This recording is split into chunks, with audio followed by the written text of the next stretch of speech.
Hey there, and welcome back to Local Marketing Secrets. I'm your host, Danny Liebrandt, and today I'm with Tony Mormino.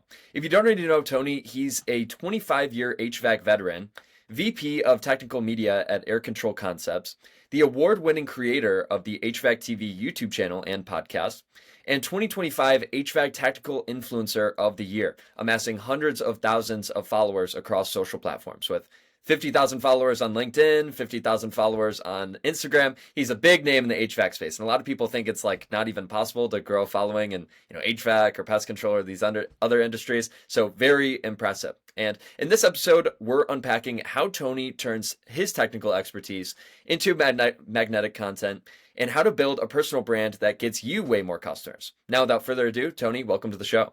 Thank you, Danny. I appreciate you having me. Absolutely. So, Tony, can you give me a little bit more background on you of how you originally got into HVAC and eventually social media? Sure. So again, thank you for having me. It's an honor to be here. I love your content and your mission and what you're doing. So I'm glad to be part of it. I love talking about building brands online and how it could help, especially with home services businesses, some brick and mortar too. Maybe we'll touch on that. But, I come from a family of, my dad was a residential HVAC installer. So I grew up knowing about the challenges of home services businesses. And I myself got introduced to HVAC through my father. I ended up going to college. I got an engineering degree and I came out and I wanted to go into sales. So I ended up working for commercial HVAC rep firms as a sales guy. I was part owner of a rep firm at one point and a sales guy there as well. But for the last 5 or 6 years, I've been primarily focusing on content creation and building brands online, specifically in the HVAC space. Awesome. So, there's so many different ways we could tackle this. When did you start building your personal brand? Was that 5 years ago, 10 years ago? Yeah, so I've had some online experience for about 20 years, very minimal in terms of really getting out there and building a personal brand. And let's talk about personal brand for a minute, because I know when I first heard that term, and even if I hear it today, I kind of cringe. I'm like, ooh, I don't want a personal brand. I'm not some sleazy, salesy, that's kind of I think that for a lot of people, that's what they think of when they hear that term. But, just think of it as your reputation, right? Like at some point it changed from reputation to personal brand, but really your reputation is everything. And Jeff Bezos, the creator and owner of Amazon, says your brand is what people say about you when you're not in the room, right? So just think of it that way. Your personality, that Tony guy, he's great. He always calls us back, or don't call that Tony guy, man. He doesn't take care of his problems, so you got to be careful with how you curate and develop your personal brand. And a good personal brand could take years to build, but it could take one moment to smash through the service you provide to your customers and things like that. So, in terms of building a personal brand online, that's somewhat new to me. I've only been doing that for probably about 6 years now. How have you found so much success? Like, I know a lot of other people that post a ton online and they never really see anything happen from it. How have you amassed hundreds of thousands of followers? Well, it goes like this. You post something, no one cares. You cry about it. You post something, no one cares. You cry about it. Then you're like, I'm not doing this anymore. And then a month later, you're like, I'm going to give it another try. And basically, you beat your head against the wall for a couple of years and you figure out the secret to it. And if you're listening to this and taking notes, the secret is you got to provide value to whoever's listening. Here's a news flash, right? And Danny, you probably understand this because you're a creator. No one cares about your business. No one cares about your new truck. No one cares about your new tools. People care about what we care about. What can they do for me? Why am I listening to this? Why am I going to hire this person? What's in it for me? So when you take the selfishness of most content, and I'm guilty of this too from time to time, and turn it around and make it selfless, then you attract people and you build a brand and you become the trusted person that people want you to call. And I love the strategy for home services business. Like if you're a painter, you do a video on here's five ways to paint your room so you don't need to hire me. Let me show you the tricks of the trade. You build a lot of trust and you might help people do the work, but 90% of the time they're going to watch it and they're going to probably call you because they're going to try a little bit of it and they're going to get sick of it. So yeah, no, I've been watching a lot of Gary Vee lately, and he's been saying that same thing. Of I think he said he was even speaking at a roofing conference, I believe, and he was telling Mhm. them the first thing you should post is how to not hire me, and it's the same thing you're saying. It's almost exactly the example you gave. Maybe you're even familiar with what I'm talking about. Of Yes. how to not hire me. Just provide as much value as possible. Hey, if you're dealing with this thing, you can honestly just do this on your own. You don't even need me. And that Right. really establishes trust with your audience. And that's something I've been coming to terms with a lot lately is like it's all about trust building, right? Yeah, exactly. And it's weird. It's counterintuitive to what you would think. I got a company. I'm trying to, and companies are trying to survive. You're trying to make a living. You're trying to feed your family. You're trying to send your kids to college, whatever it is. And your intuition is to post, "Hey, hire me today. Here's my thing." And you need to do some of that, right? And I would say, you want to follow like the 80-20 rule. 80% of it should be giving back, showing what you can do for people. And then the other 20% is like, "Hey, by the way, I fix roofs. I fix air conditioners. Call me. Someone who needs some work? Give me a call. Drop me a number, drop me a line, DM me or whatever, whatever media you're using at the time to talk to them." But yeah, so that's the way I would do it. Awesome. Do you have a favorite platform that you like to post on? Like, is LinkedIn the best? Is Facebook the best? Or does it kind of depend? So I'm really agnostic to the platforms. And a lot of times I'll be talking in public, in person. And in my industry, we talk a lot about LinkedIn because it's more of the professional, you know, B2B commercial HVAC realm. That is mostly is on LinkedIn. And inevitably someone will say, and usually it's some old fart, like a little bit older than me. I'm 55. I'm not I don't know if that's old fart category yet, but I'm getting there. And they'll say, "I'm never going to be on LinkedIn. I think this is stupid, blah, blah, blah, blah." And I'm like, you know what? I can care less about LinkedIn, but that's where the attention is, Mm. right? That's what matters. So I am agnostic to the platform. I want to go wherever the attention is to achieve the goal I'm trying to achieve. So I'm on all the platforms, all the major ones. I'm not on some of them, but LinkedIn, TikTok, Instagram, Facebook, YouTube Shorts. And I tell you, I held out for TikTok for years because I'm like, I'm not a dancing teenager. And that was my misconception because I wasn't on there. I didn't understand. And today we post primarily commercial HVAC educational content. And I get like 20,000 views a day on TikTok, which to me is just shocking. Like there's people on there actually watching this stuff. It's crazy.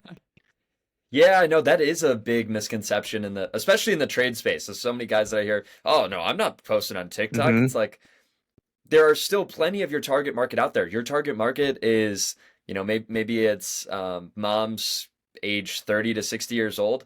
They are on TikTok. Like you can get 100%. in front of those people. So it's just wherever the attention is of your target market, right? Yeah, and if you're in the home services business or the trades and you're not posting on TikTok, you're really missing out. It's a huge opportunity. That's one of the biggest opportunities for home services businesses that I see. I see it all the time on there. There's some hairdresser place. I think it's actually in your area in Chicago.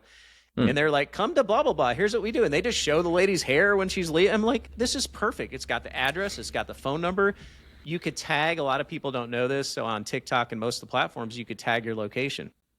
Mm-hmm. So it will show. So if you're a home services business, roofer, painter, et cetera, in Chicago, and you tag where you're at, it's going to show it mostly to people who are in your area. So it drives me crazy today because I see the power of it, but it's free advertising and community building like we've never had before.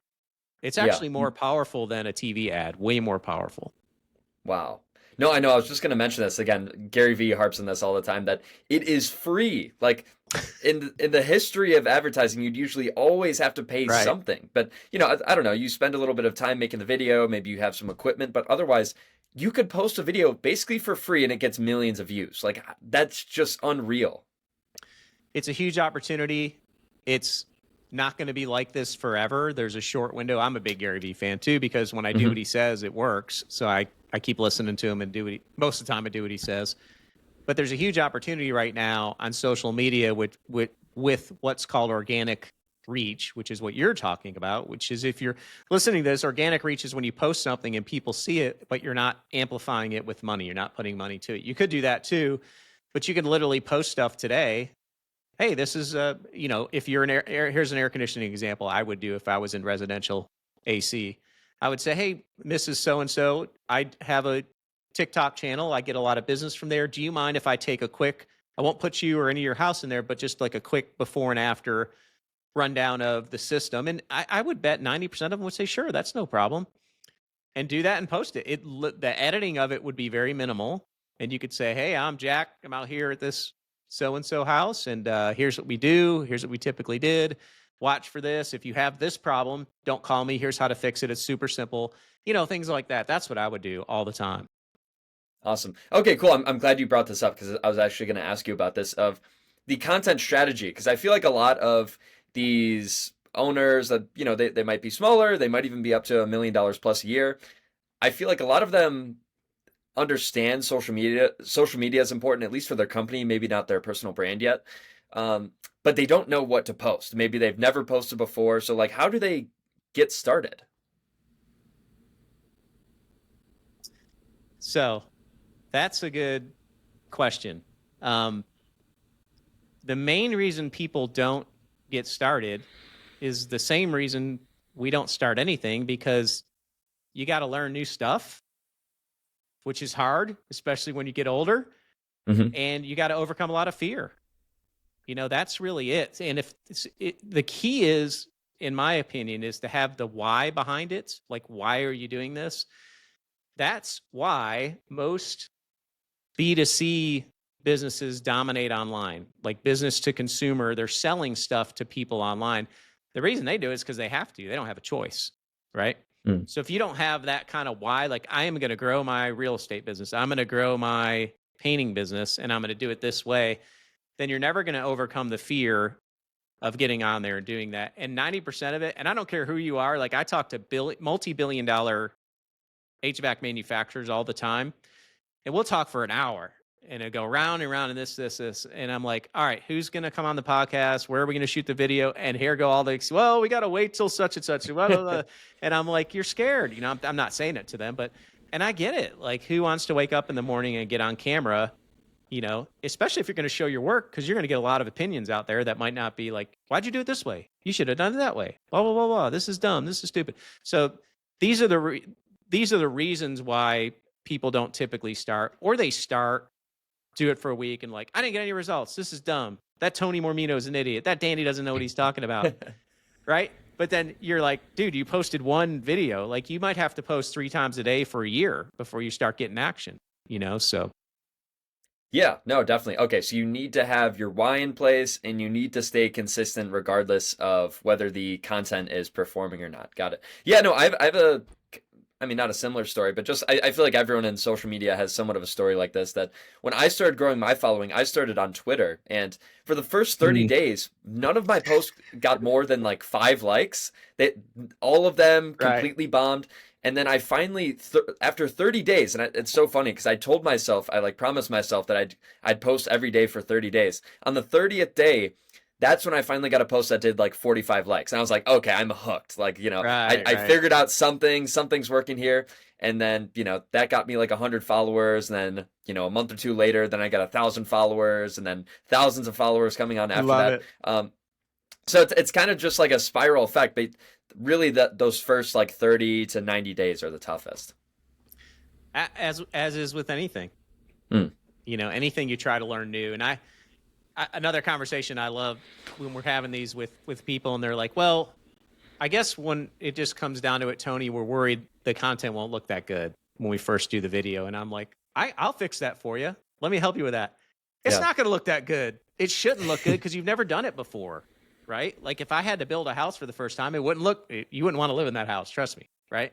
But by the 10th house, I might know what I'm doing. I might have a little more experience. So it's just like anything else. Like, you got to really get in there and grind it out and do it. And I say, don't focus on the results, focus on the product, the work. Like, you're putting in the work, be proud of that. If you're getting on there and posting and putting yourself out there, you're already doing what 99.9% of the world won't do. Yeah. A good way I like to frame it is that you're still driving value, or you're still getting value from posting regardless, even if the videos don't get any views immediately. Because people that might be doing research on your company, they might come from a referral or a Facebook ad, they're going to do some research on you, and then they might end up seeing some of those videos that you have that are posted across the platform. So they still also help for conversions, not just awareness. Correct. Definitely. Agreed. So, yeah, let's dive a little bit more into the content strategy. So you were saying it should kind of just be like day to day what you're doing and like showing value. Just jump a little bit more into that. Yeah, so we're totally like ripping off Gary Vee during this podcast, but I'm gonna rip him off a little bit more. But Yeah, do he it. has a thing called, document, don't create, right? So what am I doing today? Like this morning, there was some breaking news in the HVAC industry. So I said, okay, I'm gonna do a breaking news clip. So I do these little things, HVAC breaking news of the day. Here's kind of what's going on. I give credit to the news source, yada, yada, yada. So that I'm just documenting what's happening. The same scenario with the person who walks up to the lady's house replacing the air conditioner. You're just kind of documenting that. You might even be in the truck and saying, hey, here's what we're going to do. We're going to go to this thing. So when you do it that way, it's super easy. And if you're in the field, like it's an Eden of content. Like your content's everywhere. Clogged drain line, how to mix your paint, how to do this, how to do that. I mean, you could just make content left and right. So that's what I would recommend, is just kind of document your day, document what you're doing, and focus on bringing value. So. And what's realistic to get started? Should you just be posting like once a week and don't edit the videos? Like I try to recommend something as small as possible so people can just get started.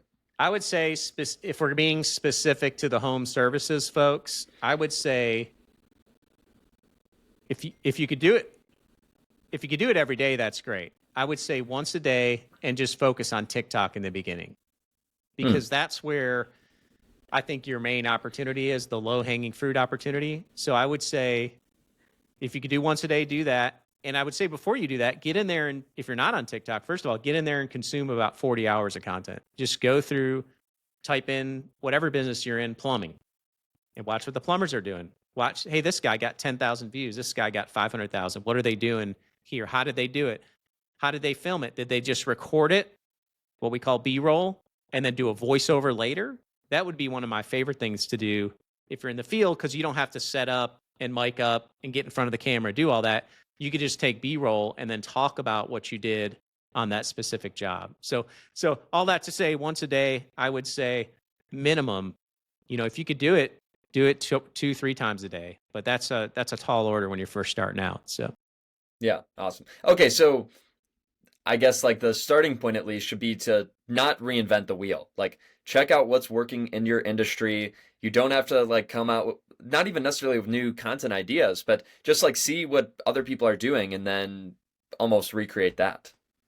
Yeah, you want to follow people and you want to quote unquote emulate them. You don't want to copy them word for word or shot for shot, but you can see like, oh, this is hot right now. People like to talk about whatever, fill in the blank. Heat pumps are hot right now, or high SEER units are hot right now because it's the summertime, or clogged drain lines. People are talking about that.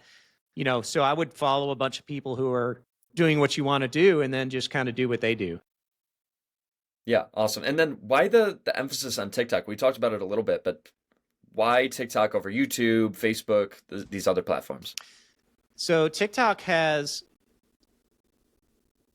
one of the higher organic reaches than the other platforms. So TikTok and YouTube Shorts for me is a close 1 and 2, but I don't like to overwhelm people, so I just say TikTok. YouTube Shorts, you could take that same content usually and load it up on YouTube Shorts. So you can do two platforms with one piece of content, but just to keep it simple, that's why I was just keep it at TikTok. Instagram, Facebook, there's tons of people on there, but they don't have good organic reach in my experience. So you're going to post something there. The chance of a lot of people seeing it is very slim.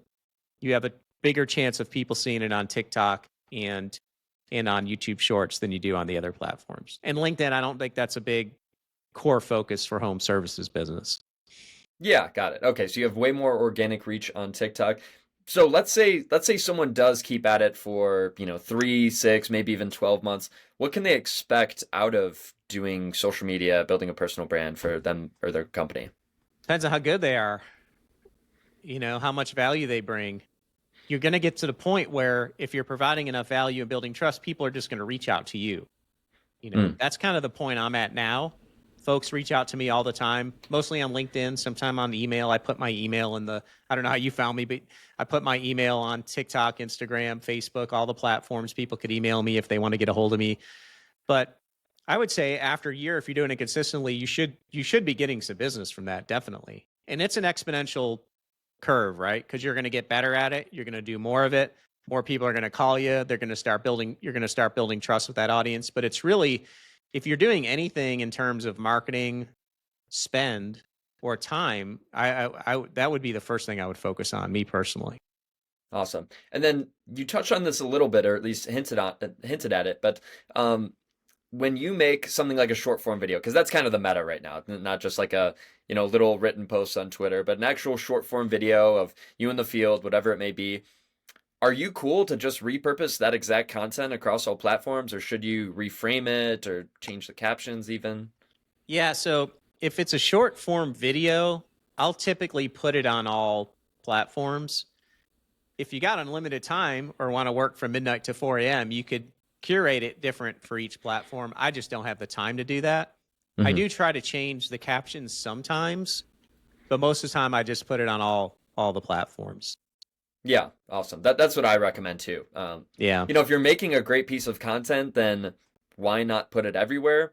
And really, again, it's only for guys like Alex Hormozi and Gary Vee that, they have like a huge content team and they can, make different things with those different clips, Right. those tweets and such. But it's really not realistic or necessary for, a home service local business owner. I do find too, there's some things I'll post on TikTok that I won't post on Instagram and vice versa. Some things just don't, something could get 1 million views on Instagram and get 700 on TikTok. I just had this happen recently. I'm like, what is that? How does that happen? But all the TikToks, if you're watching this and you're new to social, don't worry about all that. That comes after years of playing around with it, I think. So just, stick with the TikTok and the YouTube shorts, Yeah. Do you have a key to viral content of, a short that gets over 1 million views? How do you do that? It's tough. I mean, I've only had a few, maybe 10 go over 1 million in the 5 years. And I do a lot of content, right? So the thing is, you don't have to have those. You can have those and it could change your business. Like you can have one post really change and start taking off on your platforms. I mean, the key is to bring value. The ones that go viral, they touch on some sort of emotional or intellectual truth. In other words, you see it, you'll go, yes, or I agree with that, or that is so true. That is so true. But it's usually something like, it's kind of an insider thing, Like I posted something about, it was a meme. It was Phil Collins. I've been waiting for this all my life or whatever. And the caption was, when your wife casually asks you how an air conditioner works. Every air conditioner guy's like, oh, she asked me, here it goes. And you go, so everybody gets, everybody could kind of get that in the space. And that was probably one of our better ones, got 3.5 million. Now you might be saying, what does that do to grow my business? Well, it does a lot because it brands you as someone with a personality. It attracts people to your following. They're going to rewatch your stuff. So it's good to have those, but. Awesome. Okay. But that's still, you don't have to have too much of a focus on going viral, it seems, Right. Because really you just want to get in front of your target market anyways. So if your local city is 50,000 people, then you just want to get in front of those people anyways. You don't need to be the Mr. Beast to be very successful on social media. I mean, I have 40 to 50,000 followers on the platforms. That's not a lot in terms of when you look at the big guys, like they're in the million. I'm nowhere near that. What I found is you don't need to be. And if you're in a small niche, you're not going to be. And that's okay. It's amazing to me when we go to, HVAC shows, I go around and people recognize us from the YouTube channel. It's really incredible when you start seeing that. And if you're doing this consistently, you're going to start getting that. You're going to start getting people reaching out to you. You're going to start getting people in public in your hometown. Oh, you're the plumber guy. I love your videos. Thanks for posting those. It will happen to you if you do it. Another thing you're going to get is you're probably going to get people reaching out to you for brand deals.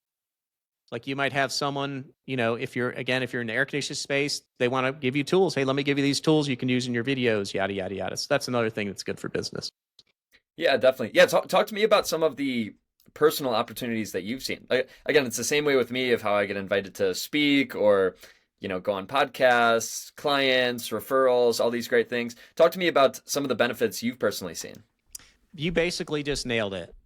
Speaking in public, getting into factories. Like we do a lot of commercial HVAC factory tours. We do a lot now, but originally the manufacturers weren't like, we don't know if we want cameramen in our in our factory. Well, we did a couple. We found some places that wanted us there, and now they saw it and they're like, "Ooh, we need to get them here." So now we do that all the time. So you're never going to know who's going to see what you're going to do or where that's going to lead. That's another thing I've learned. Like, you might love your trade and be good at that, but you might start doing this and new opportunities might open up that you never would have even thought of. Brand deals, or they want you to, rep their product, or, hey, I'm trying to open a plumbing business. Can I spend an hour with you? And then you talk to them. You're like, man, I like doing this. Maybe I'll start a coaching business on how to start plumbing. So you don't know what's going to happen when you start doing this stuff.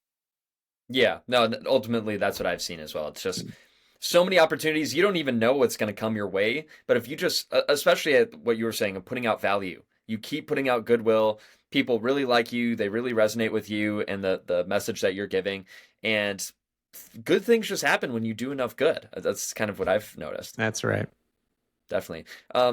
Something else I wanted to ask you was the difference between building a personal brand versus a company brand. So a lot of people, I feel like, don't even, or at least in the home services, don't even make this distinction. It's kind of one or the other.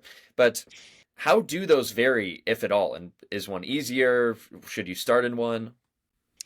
So my recommendation is people follow people, not logos, right? I'll go to the painting example again. ABC Painting Company.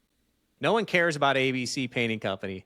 But if you're Joe the painter and you're on there and you're talking and you have a personality and you're showing people, people will follow you. People will want to know what you're doing. And I look at that, like, if you take that to an extreme, you look at a personality like Elon Musk, right? Like, not a lot of people are going to Tesla's social media pages and looking at all their, I can't wait for Tesla to post again. But people will listen to Elon, whether you like him or not. You're going to probably stop and listen to the guy. That's the difference between a company brand and a personal brand. So if I would be all in on building your company through you as the personality of the company. Like, that's the holy grail of content, So Yeah. HVAC TV is a good example. You could see the logo behind me probably. That's the company brand that we own, or my company owns, but I'm the personality of it. So the holy grail is to have someone like Tony out there and driving traffic to the HVAC TV, helping to build a reputation of that brand. Yeah, I don't know if that makes definitely. sense or not, but No, that does. Yeah, no, and I've noticed that with myself as well, that building my personal socials has always been easier than building company socials. Like, I tried building a software company, building my agency, personal, basically for all the reasons that you just said. People want to connect with people want to listen to people. It's much easier to build the personal brand. I think there's still value in building the company brand, and that's, maybe we should split the efforts. Sure. But we shouldn't neglect the personal brand. That's 100%. That's definitely something we don't want to do. Something else I wanted to ask you was the future of social media, and actually maybe even what you mentioned, which Gary Vee talks about, is that the window is closing. It's not going to be here forever. We might have 5 more years of social media, maybe even a few more years of social media if the glasses take over, and all of those different things. Just give me like your general take on the future of social media. Well, nothing lasts forever. Yeah. So, in my short, time on this planet so far, and in looking at marketing, we went through, when before even Amazon started, email marketing was hot, was a real big thing, and you could still do that today with some success, but really email marketing, and then there's SEO, which you do a lot of, but you're probably starting to see a lot of changes with that with AI. It's social media now. It's hot right now. You can post content and people see it. Blogging was real hot a few years ago. That's kind of, not as hot. Still could be done. What's next? I have no idea, but I know it'll be something different. If you and I are still around in 5 years and on a podcast, we're gonna be like, can you believe people still on social media? I mean, I don't know. I don't know if it's gonna be 5 years or not, but it goes back to that whole attention thing. You got to go where the attention's at. And right now that's where the attention is. And whether it stays on social or not, you're still going to learn so much by creating the content, learning how to bring value, learning what's a good hook, learning how to build your brand and drive business. That's engaging. So yeah, no, and I'd still like to believe that content will still exist somewhere, even if people aren't watching it. Different AI tools and different search engines will still be pulling from that content of Google and ChatGPT like to see that you post a lot on YouTube and you post a lot on Facebook, and it can pull some of these videos. And, when you do a search on your company name, it will show, or, your personal name as well, it will show those videos pop up. So, even if, maybe we're in a future where people don't even consume social media, I think if we have that underlying trust within the platforms, which again, it's like such a tough topic because everything is moving at an exponential rate, but kind of a fun thing to dive into. 100%. Yeah. And talk to me about building HVAC TV. Like, you guys have over 25,000 followers on YouTube. Tell me what that was like, how you got started, and where it's at now. So this is a great story. We did not wake up one day and say, let's start a YouTube channel and I'll be the host and yada, yada, yada. When COVID hit, our business is totally relationship driven, right? So we're primary customers, mechanical engineers and mechanical contractors in the commercial HVAC space. So when COVID hit, it all shut down. We're like, ooh, how can we get in front of our core audience? So we started doing live presentations on Zoom, which, believe it or not, at the time, this was like groundbreaking in the HVAC industry. We were on Zoom and there'd be like 300 people on there, 400 people. People were like, oh, this is so cool. It's so cool. And then 2 months later, people were like, I'm going to kill myself. I got to go to another Zoom meeting, right? People were sick of it. So about that time, LinkedIn Live came out and I was like, ooh, let's try LinkedIn Live. And we were just goofing around trying to find ways to do it. And, we did it and people were watching. Then we did a podcast, YouTube channel. So it kind of just organically started growing. And that's a great lesson. And you got to try new things. And to do things, I was going to say do things, don't be scared to try new things. But you can actually try new things if you're terrified, which I was. Like public speaking online, I didn't wake up one day and say, oh, let me go speak in front of 300 of my peers live on LinkedIn and YouTube where they can comment if I make a mistake and it's there forever. That's a stressful thing in the beginning. Now I can give two shits. Like I just get on there and I do it. It's just, yeah. I know I'm human and I know I make mistakes and we're doing it to give back. So, but the lesson there is, you just got to try new things. And if you're afraid, just do it anyway. Because that's how you're going to learn and that's how you're going to grow. I'll circle back to this, that I feel like most, trades owners probably haven't even posted on their personal brand at all, or again, it might be just a little bit on their personal Facebook or just a little bit here or there. They might be posting a little bit on their company socials. But for you personally, how did you overcome that hurdle of, my family's going to see me, this is kind of cringy. Like, how do you jump that hurdle to start your first few videos? Is there any like mindset switch? You kind of just have to do it? Pray a lot. Have a strong why we talked about in the beginning. I mean, I still remember the first YouTube video I pushed the button on. I was on vacation in like we were actually skiing in Breckenridge. It sounds so foofy. Oh, we were skiing in Aspen. No, we were skiing in Breckenridge. And I was in one of those little private rooms where you could do work and stuff like that. And I'm like, I'm going to record this video and post it. Something just came over me to do it. And I did it. And I was shocked that people watched it and the world didn't come to an end and it was some good value. So for me, having a strong why, praying a lot, talking to people about it. But at the end of the day, you just got to pull the trigger and do it. Like there's no way around it. You got to go through the fear of starting something. That's with anything new, especially when you're putting yourself out there in video where your friends and family could see it. And that right there, Danny, that's the crux of the issue with all this stuff. People will say it's because I don't have the new shirt, or I need to get my hair cut, or I don't have the right setting. I don't have the right equipment. That's a big BS excuse. Mm-hmm. By the way, your iPhone is a better movie studio than Hollywood had like 20 years ago. So you have everything you need in your hand. The real reason is it's scary. And there's a lot of insecurity involved. That's the real reason. But, especially guys, we don't talk about that because we're men. We're not supposed to talk about that kind of stuff. But that's the exact reason why people don't do it. Yeah, definitely. No, I'll share two things on this. One is that your first 100 videos are going to suck. Like that's kind of just bound to happen. Just make them as quick as possible so that you can jump that hurdle. Just rip the Band-Aid off, right? Yeah, no, seriously. Right. Like just like anything else, if you start the guitar today, you've never played the guitar, I mean, you're going to suck. I've tried playing the guitar. I'm not good. Right. And then also something I really liked from Mr. Beast is that he said just improve one thing every single video. And I that love was it. for him for long form video, but it applies to short form, it applies to any kind of content or really anything you attempt. Just make a video. It could be any random video. It could be the worst video in the world. Like you look at Mr. Beast's original videos. I mean, they were bad. I mean, he was like 12 years old and he was in his bedroom, just like kind of saying nonsense, but he was improving something every single video. Now he's by far the biggest YouTuber of all time. So like that kind of goes to show of just start and just keep iterating. 100%. I love it. You just got to do it. There's no way. You just got to do it. You just got to. And I would say the first while you're doing it for you. You're not really doing it. You're not going to get a lot of views. And like you said, it's not going to be, I mean, you could do one and have a million people see it. That could literally happen. It's not likely, but it can happen. But you're really doing it for you to learn. Hey, this is my first video on TikTok. It's probably going to suck. I don't have a lot to say right now. Follow me if you want. I'm a painter. I'm going to talk about painting. Just anything goofy like that. Just get it out there.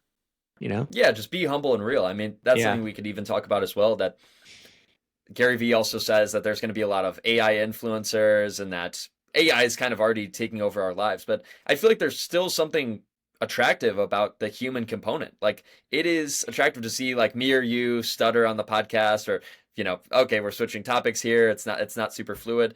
That is actually attractive because we're humans. We're, like you said, we're not perfect. I feel like there is something to be said about the content not being totally orchestrated or artificial or perfect. So a surefire way for me to get very few views is to script it out, plan it, orchestrate it, spend hours on it, edit it to the cows come home. And that's usually not going to do very good. Me popping on and talking about something that's interesting does better. So the most viewed video I have on LinkedIn, it's about 1.5 million, which is a lot for LinkedIn, for me anyway. Yeah. It was me and I just woken up. I had like a sweater pajama thing on. I had a hat on, like a snow hat on. I looked like crap. And I was in my back porch and there was fog coming out of the dryer vent. And we talk a lot about psychometrics in our industry, which has to do with humidity and air and dew point. And the fog was a great teaching tool. So I went out there and I did it. It looked so bad that I was like, I'm not going to post this. I can't post this on LinkedIn. Finally, I just did it and it turned out to be the best video. So the point is, you don't need to make it. It doesn't need to look great. It's all about, is it a value? Is the content interesting? Yada, yada, yada. Another example of that is we've done, 300 podcasts now. The best performing podcasts we've had by far is me at my desk talking into my phone about heat pump technology. I didn't even have a guest. Danny. It was just me like talking into my phone. That's the best one we've ever had. So I tell people, and I've got the nice mic, I've got the nice expensive camera here, I got the whole setup, but that was our best performing one. So the lesson there is it's all about the content. You want it to look decent. If you get better at it, you'll be like, okay, I can improve the lighting here and there, but it's not that. Don't ever let that stop you from posting content. That's the key right there. Because you could post that one little thing out on a job site or in your living room or whatever, and that's the one that could go off. So. Yeah, no, I've heard a lot of stories like that. And I mean, I've personally experienced it myself. It's kind of strange. Like you don't really know what will go viral. Like sometimes, I've put it out a tweet or LinkedIn post or, a YouTube short and it goes completely viral. I was like, I wasn't even going to post this. Basically like what you said.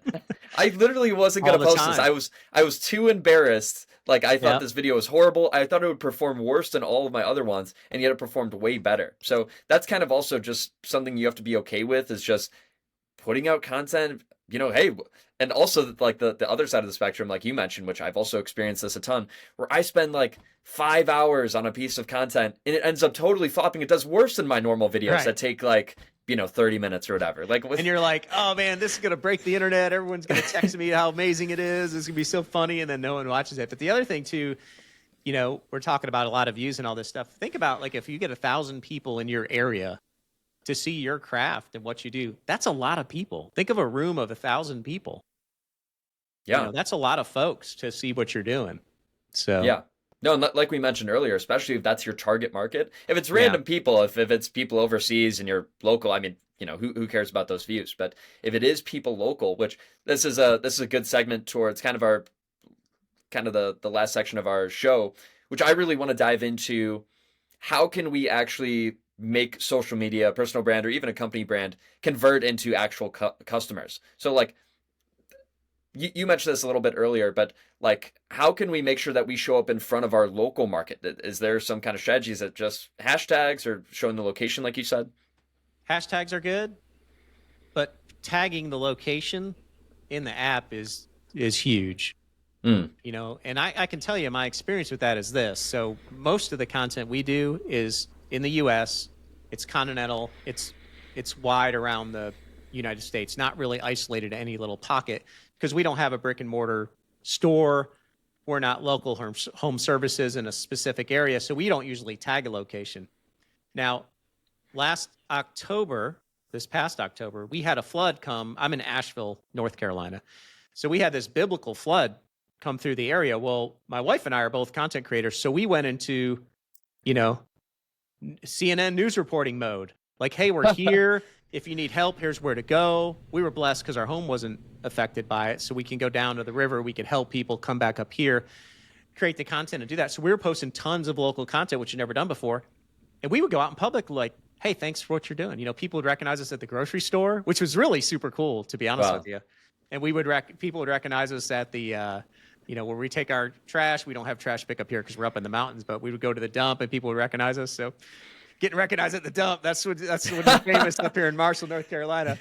But, the auto parts store, I would be walking around with my daughter and like someone would recognize me. I was, what do you think about that? She's like, oh my gosh. She was like kind of embarrassed by it. But so what I'm trying to say is if you show it locally and you tag it, hashtag it, and you tell it what city you're in, it's going to show it to those people who are around you.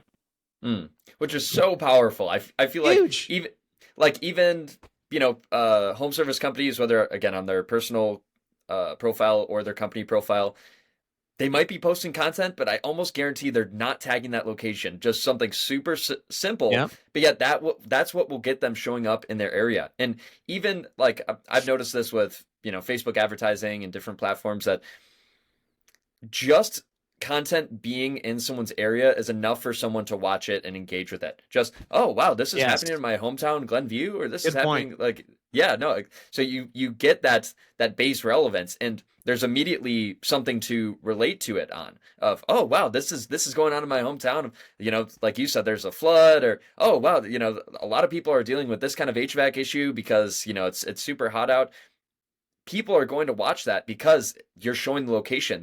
They see that you're local, especially if you mention the video, maybe in the captions as well. So that's something I really advise as well. 100%.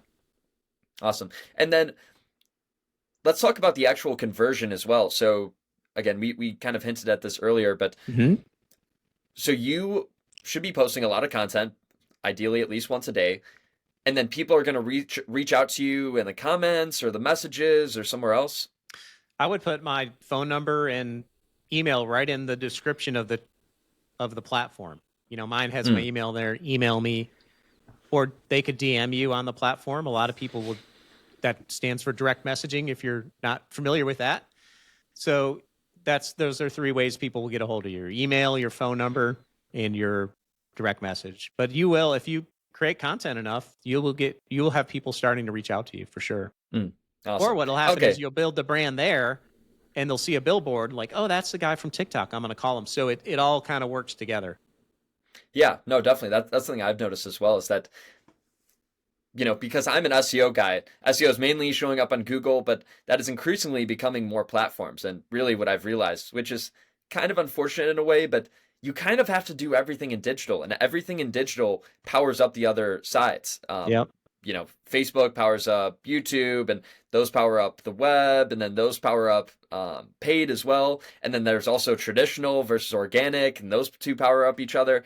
So you kind of have to be everywhere in a sense. But if you're doing short form video and you're repurposing that across all platforms, then you're covering a lot of that. And I guess maybe to end here, something I was kind of curious about, I want to hear your take if this really matters, which you were mentioning what to put in the bio, so that it'll be much more conversion oriented of how to contact you, email or phone.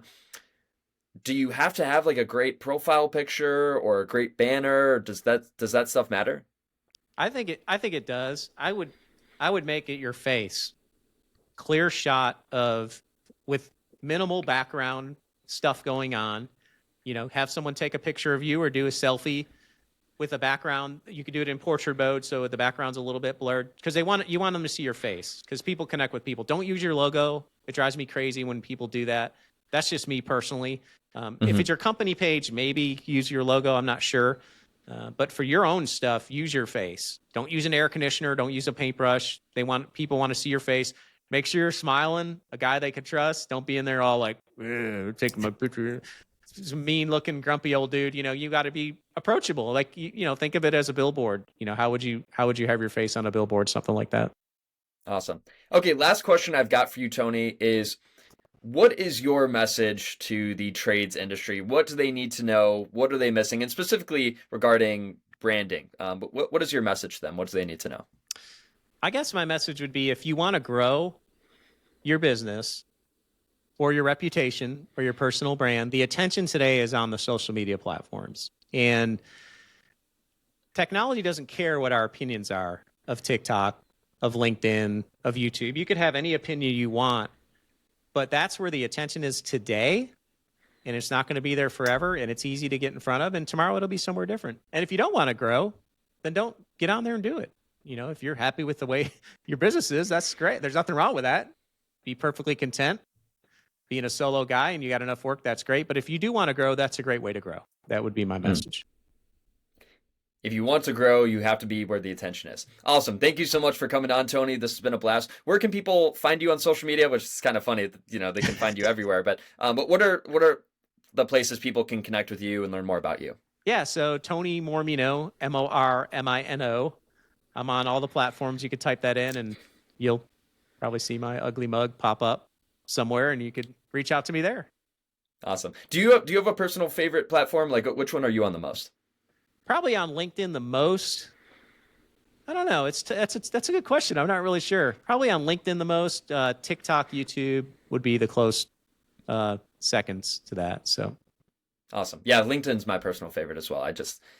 I like the way the platform works, that you can connect with people. The content always seems to perform pretty well. And then anything else you'd like to plug or promote, regarding your company or the podcast? Yeah, so if you're in the HVAC world, check out HVAC TV on YouTube.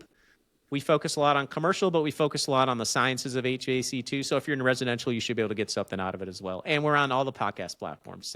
And Danny, thank you so much for having me. I really enjoyed it. Awesome. Yeah, thank you so much again for coming on, Tony. It's been a pleasure.